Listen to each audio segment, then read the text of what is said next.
Un cop vistes les virtuts que té aquest software de cara a l'alumne, també és interessant que us mostri algunes de les virtuts que té de cara al professor. L'avantatge d'aquest sistema de muntar manuals en línia és que són realment fàcils de modificar. Inclús els podem modificar en temps real mentre estem realitzant una lliçó presencial o semipresencial. Mira, l'edició d'un d'aquests capítols, si nosaltres hem fet login a la plataforma, és molt senzilla. Si accedim a un d'aquests capítols i creiem que hi ha alguna possible modificació a fer, podem realitzar la modificació sobre la marxa, tan senzillament com fent clic sobre aquesta icona, ens permet editar el capítol. Si nosaltres som l'autor d'aquest capítol, li fem clic en aquesta icona i automàticament el programa ens enviarà a la interfície d'edició del capítol. D'aquesta interfície ja us en parlaré en un capítol posterior, però el que ens interessa ara és com, d'una forma molt senzilla, puc fer una petita modificació. Aquí, com veieu, hi ha el text del capítol amb el que estàvem treballant i farem una petita modificació molt senzilla.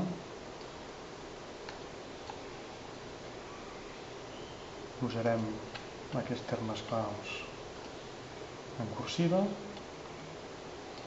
i li direm que adhesi novament el capítol. I com podeu veure d'aquesta forma tan senzilla, ara al capítol ja ens apareixen aquests dos termes claus de llistes ordenades i llistes no ordenades escrits en cursiva.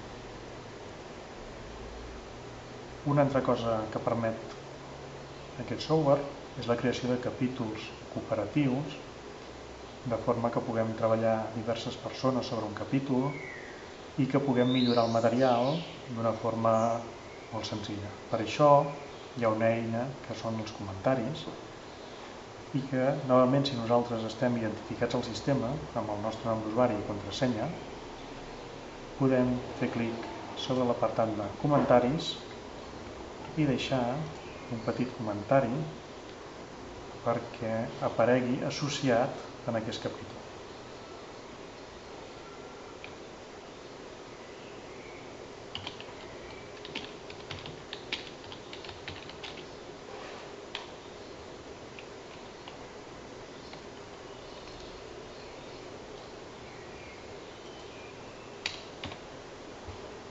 Posem el comentari, el guardem i ja podeu veure aquí com el meu usuari ha afegit un comentari en aquest capítol.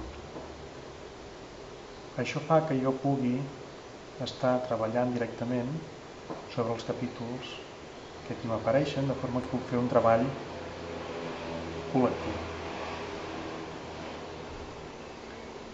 Afegir capítols, com veieu, és molt senzill.